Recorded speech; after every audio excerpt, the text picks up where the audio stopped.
मध्य प्रदेश में व्यापम का जिन एक बार फिर से बाहर आ गया है। तो उनकी भूमिका संदिग्ध मानी जा रही है। क्या वजह रही? थोड़ा सा टेक्निकल मामला है। सुप्रीम कोर्ट ने इस पर सवाल भी किया है। इस मामले में राज्य सरकार अपना जवाब देगी और सीबीआई अपना जवाब देगी। मध्य प्रदेश में व्यापम का जिन एक बार फिर से बाहर आ गया है और ये जिन मुसीबत बना है, ये कहें कि पहले के मुख्यमंत्री यानी कि पूर्व मुख्यमंत्री और इस वक्त के केंद्रीय कृषि मंत्री शिवराज सिंह चौहान के लिए। व्यापम घोटाला क्या है ये तो सभी जानते हैं, लेकिन ये जिन बाहर कैसे आया और ये कैसे मुसीबत बन रहा है केंद्रीय कृषि मंत्री शिवराज सिंह चौहान के लिए, ये सब बातें आज जानेंगे। मेरे साथ मौजूद हैं वरिष्ठ सहयोगी रविंद्र भजनी जी।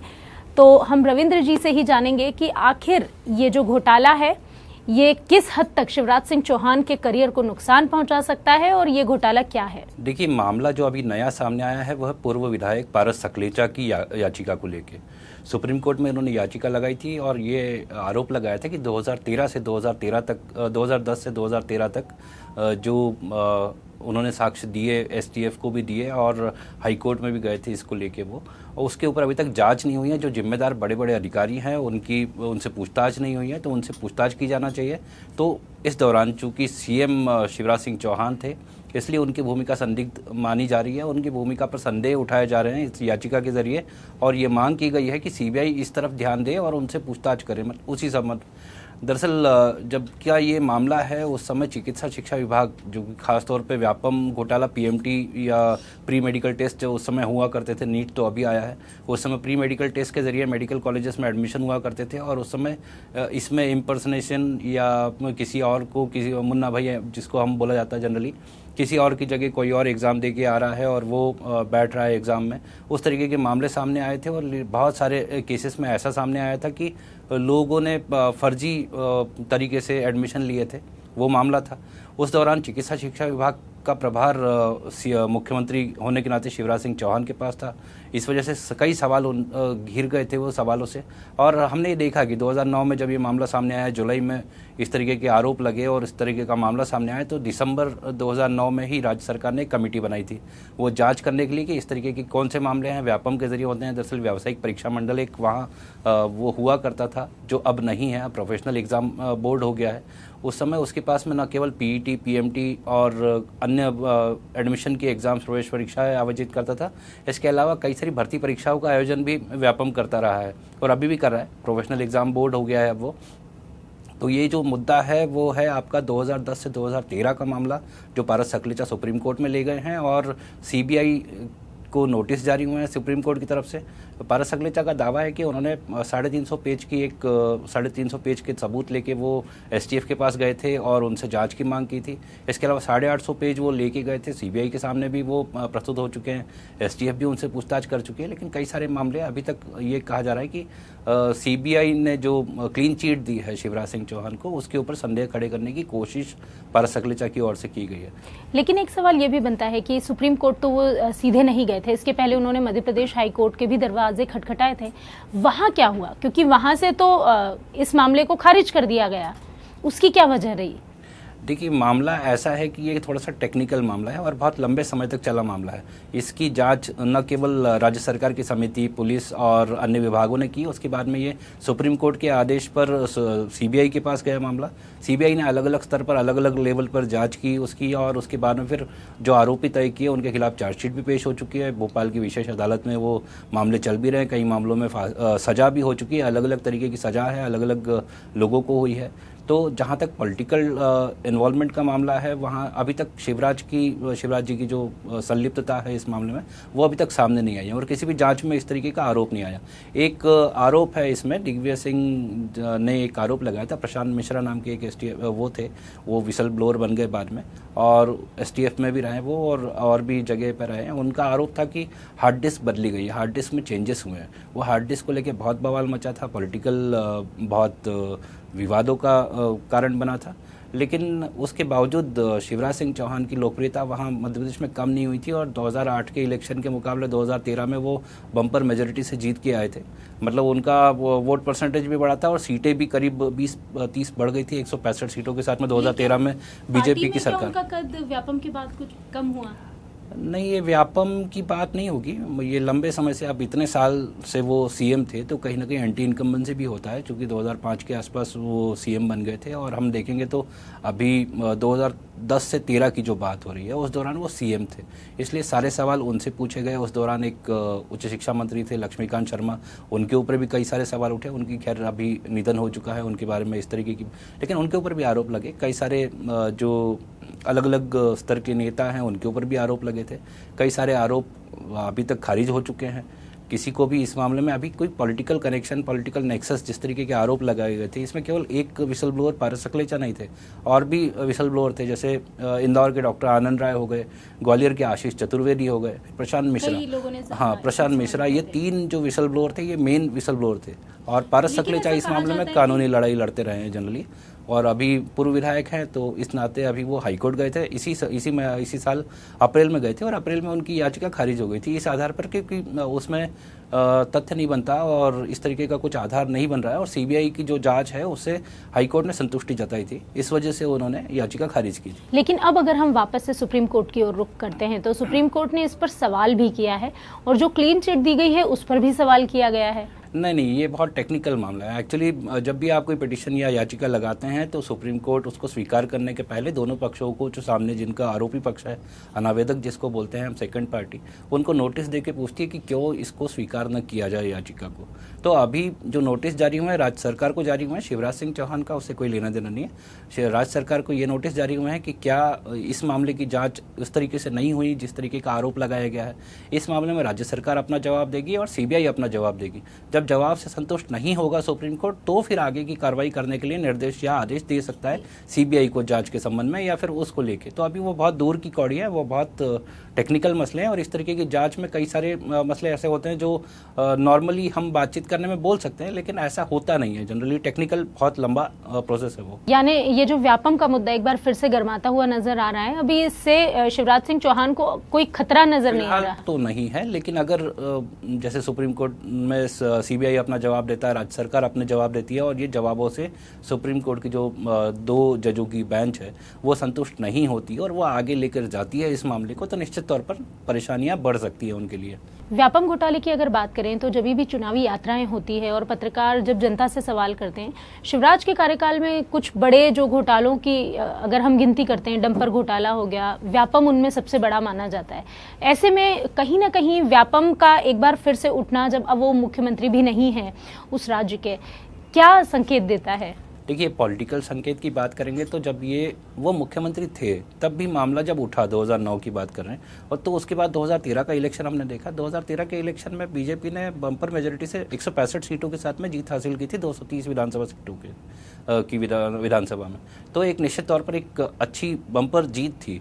तो वहीं पर ये मुद्दा खत्म हो गया था पॉलिटिकली, खासतौर पर जहां जनता के बीच जाने की बात है, वहां पर शिवराज को खारिज कर दिया गया था। 2018 की बात अलग है। 2018 में शिवराज सिंह चौहान के नेतृत्व में बीजेपी को बहुमत नहीं मिल पाया, बहुमत किसी को भी नहीं मिला था। कांग्रेस बहुमत के करीब पहुंच गई थी, और वो कुछ जो निर्दलीय या दूसरी पार्टियों के नेता थे, विधायक थे, उनकी मदद से उन्होंने सरकार बनाई थी। वो सरकार ज़्यादा नहीं चली, हमने देखा वो 2 साल में ही 15 महीने 18 महीने, हाँ 15-16 महीने में चली थी वो, और उसके बाद फिर शिवराज सिंह चौहान सीएम बन गए थे। और फिर अभी हमने देखा 2023 के इलेक्शन, जहां शिवराज सिंह चौहान सीएम थे और चुनाव लड़े, और बम्पर मेजोरिटी के साथ में भाजपा फिर सत्ता में लौटी है। तो निश्चित तौर पर ये पॉलिटिकली इशू अभी लग नहीं रहा। अभी टेक्निकल ये किस तरीके से जाता है और सुप्रीम कोर्ट में जो जवाब आते हैं सीबीआई के या राज्य सरकार के, उसके ऊपर ये निर्भर करेगा कि यहाँ से उठ किस करवट बैठता है। व्यापम की जब हम बात करते हैं भजनी जी, हम एक बार फिर से ये जानना चाहेंगे कि इस घोटाले से जो युवा वर्ग है, क्योंकि ये आरोप लगाया गया कि उनका भविष्य खराब हुआ, कैसे उनका भविष्य खराब हुआ और कैसे जो बच्चे प्रभावित हुए थे वो कैसे हुए थे, उसके बाद सरकार ने क्या कदम उठाए? देखिए, कई स्तर पर जो कदम उठाए गए हैं, खासतौर पर अब पीईटी पीएमटी की बात करें तो पीएमटी तो अब खत्म ही हो गया है। पीएमटी की जगह अब एनईईटी जो नीट हो रहा है, वो सेंट्रल लेवल पर एक एग्जामिनेशन हो रहा है, उसका एक अलग मसला है, वो केंद्र के पास चला गया। तो राज्य सरकार का अब पीएमटी में एडमिशन के लिए उस तरीके का कुछ बचा नहीं। दूसरा, पीईटी खत्म हो गया है, उसकी जगह भी जेईई मेंस और जेईई एडवांस आ गए हैं। तो वो एक एग्ज़ाम जो एडमिशन वाला जो सेगमेंट था, वो अब व्यापम, अब व्यापम ही नहीं बचा, व्यापम की जगह प्रोफेशनल एग्जाम बोर्ड हो गया, पीईबी हो गया है, वो उसका नाम ही बदल दिया गया है। खासतौर पे व्यापम घोटाले की वजह से ही बदला था, क्योंकि घोटाले से बहुत ज़्यादा नाम खराब हुआ था उसका। अब जो है वो प्रोफेशनल एग्जाम बोर्ड हो गया है। अब वो नियुक्तियों के ऊपर काम करता है, अलग अलग शिक्षकों की नियुक्ति हो या दूसरे जो पुलिस भर्ती हो, इस तरीके के, उसमें भी कई सारे घोटाले या इस तरीके के इम्पर्सनेशन के मामले आए थे, जहाँ पर कोई और व्यक्ति किसी और व्यक्ति के लिए वो दे रहा है। उसमें कई स्तरों पर अब बदलाव हुए हैं। वो बायोमेट्रिक अब हर जगह आने लगा है। तो ये केवल मध्य प्रदेश का मामला नहीं है, ये इम्पर्सनेशन का मामला पूरे देश में हमने देखा। और खासतौर पर मुन्ना भाई MBBS जैसी मूवी तो सबने देखी है, जहाँ पर संजय दत्त के लिए कोई और जाकर एग्ज़ाम दे रहा था। तो ये एक मुद्दा नया नहीं है, ये पुराना है और यहाँ चलता है। लेकिन उसको आप ख़त्म मान के चलिए कि अभी बायोमेट्रिक होने के बाद में ये सारी चीज़ें अब थोड़ी सी कम हो गई है या ख़त्म ही हो गई है तकरीबन। फिर भी अभी मामले सामने आते हैं, हमने देखे हैं और पकड़े भी जाते हैं। तो उस मामले में हम ये कर सकते हैं। दूसरा जो आप बात कर रहे हैं युवाओं को किस तरीके से नुकसान हुआ, तो युवाओं को सबसे ज़्यादा नुकसान ये हुआ कि जब हम एग्जामिनेशन या भर्ती परीक्षाओं की बात करते हैं, भर्ती परीक्षाओं में कोई और योग्य या टैलेंटेड बंदा आके किसी और व्यक्ति की जगह एग्ज़ाम देगा तो निश्चित तौर पर उसका रिज़ल्ट अच्छा आएगा और उसकी जगह जो उन्होंने मेहनत की है, जिन्होंने लंबे समय तक उस पद को पाने के लिए अपने पूरे प्रयास किए हैं, खासतौर पर वो जिनके पास पैसे नहीं है कि वो पद या कुर्सी खरीद सके, क्योंकि कुर्सी बिक रही थी उस समय। जिसके पास में पैसा है वो जाके अपनी व्यापम की OMR शीट बदल रही थी उस समय। OMR शीट आप भर के आ जाओ, कुछ भी वो ब्लैंक हो जाएगी, या आप ब्लैंक शीट दे दो वो पीछे से भरी जाएगी। इस तरीके से नियुक्तियाँ हुई है वहाँ पर, एडमिशन्स इस तरीके से हुए हैं। खासतौर पर PMT PET के जो एडमिशन्स उस समय, PMT ज़्यादातर सुर्खियों में रहा, वो मेडिकल में, खासतौर पर प्राइवेट मेडिकल कॉलेजेस में एडमिशन में बहुत ज़्यादा घोटाले का, क्योंकि वो बड़ा इजी था, वहाँ बहुत ज़्यादा क्रॉस चेक और वो नहीं था, इस वजह से प्राइवेट मेडिकल कॉलेजेस में एडमिशन बहुत ज़्यादा हुए थे। तो अभी अगर बात करें तो काफ़ी कुछ चीज़ें बदल गई हैं, सिस्टम पूरा बदल गया है और अब बायोमेट्रिक आने की वजह से और आधार और बाकी चीज़ें लिंक होने की वजह से बहुत मुश्किल हो गया है अब किसी को भी किसी तरह का धोखा देना। अब जो नया सिस्टम हम देख रहे हैं उसमें पेपर लीक हो रहे हैं, यह एक अलग विषय है जिसको अलग तरीके से डील कर रही है सरकार भी अपने लेवल पे। बाकी जहाँ तक व्यापम का मामला है, अब वो बीते ज़माने की बात हो गई है और मुझे नहीं लगता कि ये 2013 के इलेक्शन में प्रभाव डाल पाया। 2018 में एंटी इनकम्बेंसी थी, लगातार 3 चुनाव से अगर कोई पार्टी जीत रही है तो उसके खिलाफ एंटी इनकम्बेंसी होगी, उसका हमने नतीजा देखा। पर 2023 के इलेक्शन हम देख रहे हैं कि वापस बीजेपी आ गई है सरकार, तो एंटी इनकम्बेंसी भी इस बार पूरी तरह से ख़त्म ही हो गया वो मुद्दा भी। तो अभी हम देख रहे हैं कि वो चीज़ें नहीं है। व्यापम की जगह जो है पेपर लीक ने ले ली और ये मुद्दा तो इस चुनाव में काफी बढ़ चढ़कर सामने भी आया था। पेपर लीक का मुद्दा एक बड़ा मुद्दा है और वो एक अलग दिशा में हमारी डिबेट को भी लेके जाएगा, क्योंकि हम यहाँ बैठे हैं व्यापम पे बात करने। और व्यापम की अगर बात करें तो अभी बहुत जो अभी सुप्रीम कोर्ट में मामला है, अगर हम उसकी ही बात करें तो आरोप है पारस सकलेचा का कि जो बड़ी मछलियां हैं या जो बड़े लोग हैं उनको नहीं छुआ गया है। अब ये सारी चीज़ें उसके ऊपर निर्भर करेगी कि CBI और राज्य सरकार क्या जवाब सुप्रीम कोर्ट में पेश करती है। अगर सुप्रीम कोर्ट अभी तक की जांच से संतुष्ट होती है तो वो इस याचिका को खारिज कर देगी, जैसा हाई कोर्ट में किया था। लेकिन यदि उसे लगता है कि जांच में कमियां हैं और ये जो बड़े बड़े लोग जिनके नाम आ रहे हैं सामने बार बार, उनसे पूछताछ होना चाहिए या उनकी भूमिका की जांच फिर से होना चाहिए नए सिरे से, तो वो उस संबंध में CBI को निर्देश कर सकती है, आदेश दे सकती है। तब ये मामला थोड़ा पॉलिटिकली, जिसको बोल सकते हैं कि एक नया रूप ले सकता है और फिर हम बोलेंगे कि शिवराज संकट में, शिवराज मुश्किल में। अभी की कंडीशन में बस एक नोटिस गया है, उसको लिखने के लिए हम कह सकते हैं कि शिवराज सिंह चौहान, क्योंकि एक फिर से जो पुरानी चीज़ें हैं, बोतल से जिन्न बाहर आ गया है या इस तरीके की चीज़ें जब हम बात करते हैं तो वो अभी की कंडीशन है, पर अभी बहुत दूर है मामला, क्योंकि अभी सुप्रीम कोर्ट ने नोटिस ही दी है। लेकिन जब हम अपने दर्शकों को ये पूरी बात बता रहे हैं तो मैं ज़रूर चाहूँगी कि एक बार फिर से आप ये बताएं कि पारस सकलेचा ने जो पिटीशन दायर की है वो क्या है और उस पर सुप्रीम कोर्ट का रिएक्शन क्या है। पारस सकलेचा ने कहा है कि 2010 से 2013 के बीच में कई सारे जो मामले सामने आए थे उसमें बड़े लोगों को या बड़े नेताओं के जो नाम आए थे उनसे पूछताछ नहीं की है। न CBI ने पूछताछ की है, न STF इस संबंध में जो राज्य सरकार ने बनाई थी उसने पूछताछ की है। तो उनसे फिर से पूछताछ की जाना चाहिए और उनकी भूमिका की उनकी जो संदिग्ध भूमिका है उसकी जाँच होना चाहिए और उनको भी कटघरे में लाना चाहिए।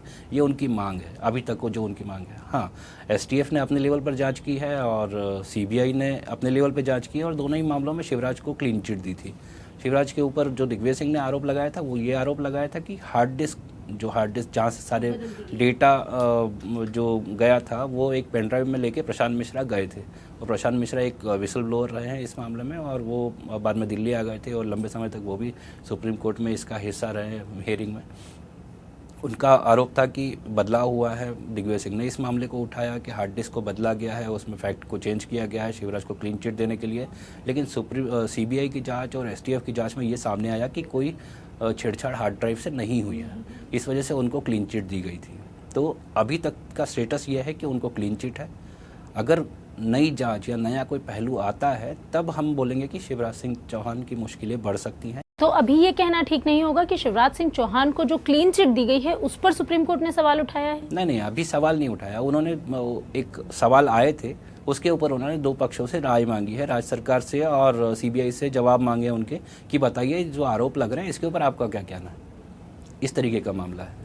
तो अभी व्यापम के बारे में ये हमारी पूरी जानकारी थी कि व्यापम घोटाले में आगे सुप्रीम कोर्ट ने क्या नोटिस भेजा है, इसका आगे जो मध्य प्रदेश सरकार है वो इस पर आगे जवाब देगी। उस जवाब के बाद ये तय होगा कि व्यापम घोटाले की जो जांच है वो किस और रुख करेगी, वो किस और आगे बढ़ेगी। तो फिलहाल अभी शिवराज सिंह चौहान के लिए ये कहना कि व्यापम घोटाले में उनको जो क्लीन चिट दी गई थी वो संदेह के घेरे में है, ये भी थोड़ी जल्दबाजी होगी। बहरहाल इस मामले में पूरी नज़र हम बनाए हुए हैं और आगे जो भी अपडेट होती है वो लगातार आपके साथ साझा जरूर करेंगे। अभी के लिए बस इतना ही। देखते रहिए अमर उजाला। अगर आप ये वीडियो YouTube पर देख रहे हैं तो हमारे चैनल को सब्सक्राइब करें और बेल आइकन को दबाना ना भूलें। अगर आप Facebook पर ये वीडियो देख रहे हैं तो हमारे पेज को लाइक करें।